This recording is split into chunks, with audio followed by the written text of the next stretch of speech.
About a week ago, I had a talk with my best friend. A best friend who happens to live on the other side of the planet. Now, that could be kind of difficult with time zones and having enough time and our conflicting schedules.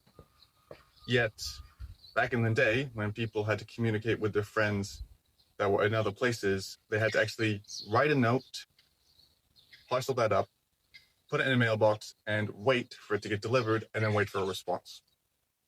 And then somehow, considering our, rise in technology and the advancement of it, and we have cell phones in our hands that are able to send messages to the other side of the planet instantly, we somehow don't communicate enough with the people that matter to us. At least not as much as I think we should. Now, I'm somebody who tries to keep in contact with my family and friends as much as possible, at least maybe once a week or at least once a fortnight.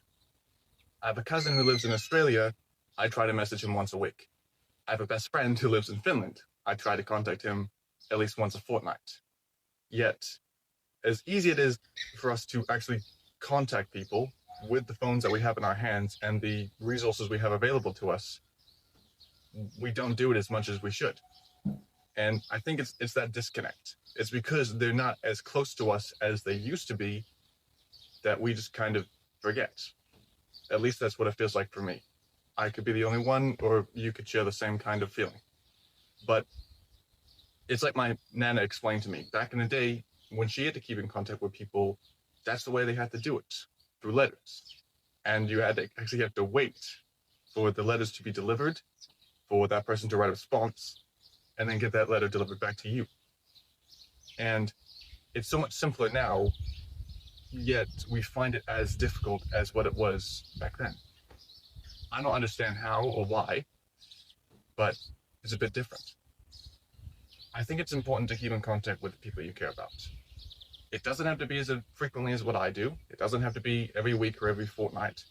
Because myself, before last week, where it had been a month since the last time I contacted my best friend, the time before that, we hadn't talked in about 4 months. Mainly due to conflicting schedules and considering the fact that he's like 9 hours behind me, so the best time to call him is like 7 in the morning for me when I'm at work, when it's like 10 p.m. for him. But I called him, we talked, and considering the fact that we hadn't talked in like 4 months, I felt like we hadn't talked in like a week. And that's what I want to kind of convey is the amazing thing. Sometimes when you don't keep in contact with somebody and you don't talk for a pretty lengthy period of time, and then you talk again, it feels like no time has passed at all. It feels like you just talked last week.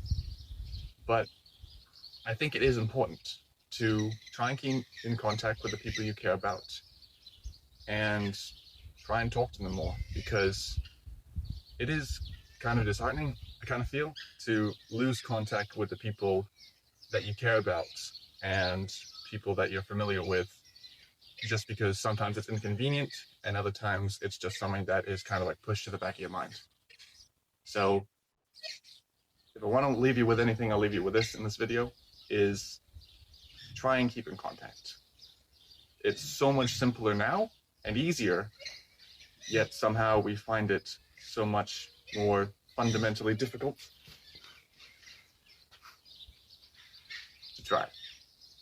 I'm going to keep that in because I freaking hate wasps and I didn't want to get stung in the face, so I'm just going to leave that. That's about it. So try and keep in contact with the people you care about. That's pretty much the gist of it. So I hope you took something out of it, and I'll see you in the next one, where hopefully I'm on a bike.